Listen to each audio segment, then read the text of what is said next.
What is up, Watch fam? I'm Christian from Theo and Harris, and welcome to Rant&h. Let's do a quick wristwatch check before we get into today's episode. I am wearing a beautiful chronograph, signed Election. This watch is totally beautiful. I love the kind of, it's gray, but it has this muted base color to the dial. I love the way it just plays with the instrumentations, the pulsation scale, and this watch is, to me, it's a dream watch. But that's it. So let's get into today's rant. And we're going to be talking about the Phillips auction. I know I'm a week late, but we recorded last Monday's episode before it happened. So I think we'll just react to a couple of the things that happened, a couple of the stunners, my thoughts, some questions you guys had, and that's it. We'll wrap it up. So I guess the big thing on everyone's mind is the 1518 in steel that sold for $11 million with commissions. What does it mean? Should it have won for that? I don't know. Who cares? You know, I just don't really care. Sorry. It's a lot of money, but the reality is it's not a lot of money. You know, to us it is, but to whoever bought it, I'm sure it really wasn't. It was a drop in the bucket. You know, and when you have a couple, not that I know what it's like to have a couple $100 million, but when you have a couple $100 million, I mean, it's just, if you want it, you just buy it. You know, so I think that we have to stop looking at things like what we think it's worth and then what people are spending and how it reflects in the market. It's not like that. I mean, if someone buys a suburban house, you know, in wherever that's worth 300 grand for 900 grand, then we're all going to be shaken. Well, why is that happening? Why are people buying up these houses for that kind of money? That means something. That means that they're speculating, you know, or that there's a reason to be doing it. Something was happening. That has impact on our life. You know, this doesn't. It just doesn't. I mean, this is just one seriously, you know, wealthy dude or a dealer. I don't know who bought it. I wish I knew that wanted to buy a watch, and he just bought it. So that's it. I mean, you know, I wish I knew who it was. Then I can make a little bit more of a judgment there, but I just don't know. So that's it. I'm not going to indulge anymore on my thoughts on this watch. I think it's an amazing watch. Super cool, but I don't know. It's rarity doesn't really do it for me. Yeah, it really doesn't. I love common watches if they're beautiful. I mean, you know, it's just a big thing. I mean, rarity's half of a game anyway. I mean, this is a rare watch. So what? I don't like it because it's rare. I mean, it's rare because the company wasn't successful. You know, it doesn't really mean anything. Rarity is a pissing contest. You know, it's it. It's just this really easy way to, I guess, put a number on you know how cool your thing is, which is lame. Your thing is, in my opinion, is as cool as its design value, its mechanical value. I just don't care about rarity that much. So that's those are my thoughts on the 1518. I think that one of the interesting moves was the JLC Geophysic. It sold for $75,000, somewhere around there. I think that's an amazing price. And if you guys hadn't seen the watch, actually, I met Paul Boutros, and he showed me this watch a month ago, and I think he said it was the best condition Geophysic he's ever seen.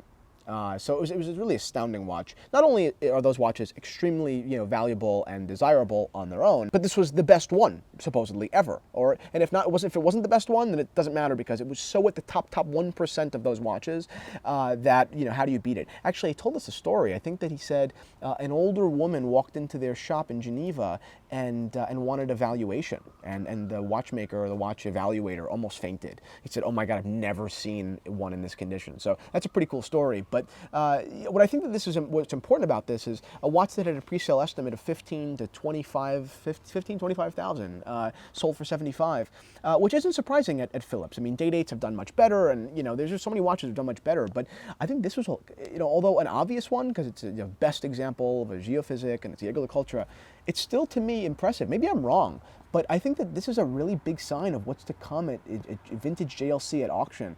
I love JLC. I think that I really do, and that's why I'm critical of them in the modern, you know, in the modern production, because I really do love their watches. It's kind of like a secret club of people who own and appreciate them. The mass market doesn't really. You know, I feel like, you know, I know that, you know, the dude with the yellow gold Yachtmaster, although it's a cool watch, you know, and your opinion on it, you know, is whatever. He's not going to recognize what the a Geophysic is, or what a, you know, vintage Jaeger military watch is, or what a Memovox is. Whereas a Patek Nautilus, most people know. You know, most people know what a, you know, Admor Piguet Royal Oak is. Whereas, you know, JLCs, just not. Maybe the Reverso, obviously the Reverso is probably the most acclaimed, but still, these watches are not, they haven't really seen this massive influx and this massive collectability yet. They're still pretty affordable. I think that's a big, big bonus at this point for us. It's an interesting thing for collectors. I think that people are going to make some big moves on JLC. These, the big money collectors, and they're going to make some big JLC moves, and they're going to shift that market, I think. I don't know, but I think this is an indicator of the possibility or the viability of success with shifting a JLC market. I think as far as value prop, I hate Lange Söhne tourbillons. I don't like tourbillons at all. I think that most of the time, I hate when they're exposed and they're ugly. I think that they ruin designs. They look, just a hole. It's a hole in something, and I just don't really like it. That sounds funny. Overall, still, even though I don't like the watch, I think $175,000 for an Lange Söhne tourbillon was an amazing result.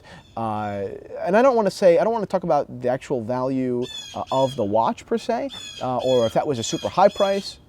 Shut up! I don't necessarily want to talk about what I think of that was high or low for that watch, but I think that for the amount of watch that is, and the fact that ALS is a massive company now, or a massively recognized company, and a tourbillon is selling for the same price as a 5970p, or actually less. I mean, at that level of collectorship, if that's a word, that's a lot of watch for the money. That it really is. I think that's an impressive amount of watch at a very interesting market segment. You have a lot of great stuff in the $50,000, $60,000, $70,000 range, but once you get into that 170, it gets funky. Like, it's weird. You have some independents that are massive money, but then stuff from Patek, these chronographs, they're a lot of money. 150 grand is a lot of money, but I don't know. I just think it's interesting that a tourbillon from a big company like ALS with, pretty nice market share, I think, or at least recognition in the watch geek fam, or the watch fam, is selling for the same price as a watch that probably to all normal minds should be lesser. But I don't know. Is that a normal thought? I'm not sure. But anyway, I think it does show strength or value in that $200,000 bracket. I think that another interesting turnout, and once again, I don't really know about their actual value. What is a Vacheron 222 worth? You have to really look at auctions. But I think this one sold for $33,000, and that to me, although I'm not going to make a comment on whether that was high or low for 222s, I really don't know. But think about it, an original 222 in incredible condition, really incredible condition. It wasn't mint, they didn't claim it was new old stock, but incredible condition. One of the coolest watches ever, in my opinion, not a Gerald Genta, but everyone thought it was. But I think at $32,000, at that point, it's a comparable watch to a 3700. It's not, because people aren't really eating them up yet, but I think that the 222 has serious potential, not to reach 3700 heights, but to kind of get there. To really compete. And $32,000, although not a value prop, it's not a low amount of money, is an interesting price point. Personally, I'm not in that league. I don't spend that kind of money on watches, but I would pick that over a 5202. I'd pick that over a 5711. Nautilus and Royal Oak, brand new. That they cost less than that, but not that much less. I would spring for the 222. But I think that they are going to rise incredibly in value. I think that they're just cooler, more interesting watches. Even though I love Nautiluses and Royal Oaks, but I think that these 222s really, there's something there. There's something with these things that I think really could jump. They don't come up that often, and I really do have confidence in this Vacheron model. Finally, in the world of vintage Rolex, it's all kinds of weird. You have stuff selling for 800 grand, 500 grand. It's just like crazy money stuff. I think that the reference 6202, the Rolex turnograph, which has always been one of my favorite Rolex sports references, sold for $23,000, and that to me is an amazing value prop. Once again, I don't know how these things perform at auctions. It's not what I'm talking about. If I wanted to know, or if that was my point, I would have done that research. But that's not my point right now.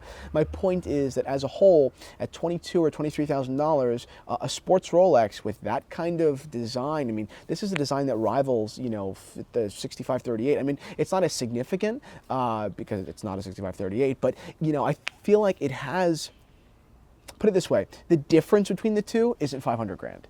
you know, and I think that buying a watch like that at 22 or even at 30 grand is an interesting proposition. And I'm sure curated from Phillips, the condition was amazing, and that's super important too. I mean, when it comes to those vintage models, come to vintage Rolex or vintage Patek or anything, condition is so paramount at those price points, and I feel like $22,000 for a sports Rolex with serious, not only kind of like limited edition, because they don't make really turnographs much anymore or at all, but it was an interesting, quirky model.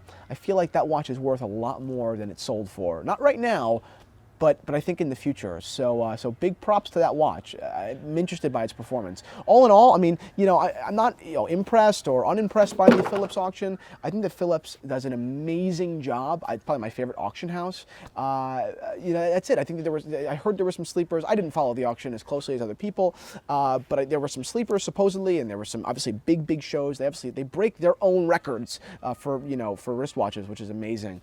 But that's it. Big props to Phillips. Cool watches. I enjoyed the watches that I just described to you, but that's it. Thank you guys for watching Rant&h. I hope you enjoyed it, and check out the watch shop at theoandharris.com tomorrow morning.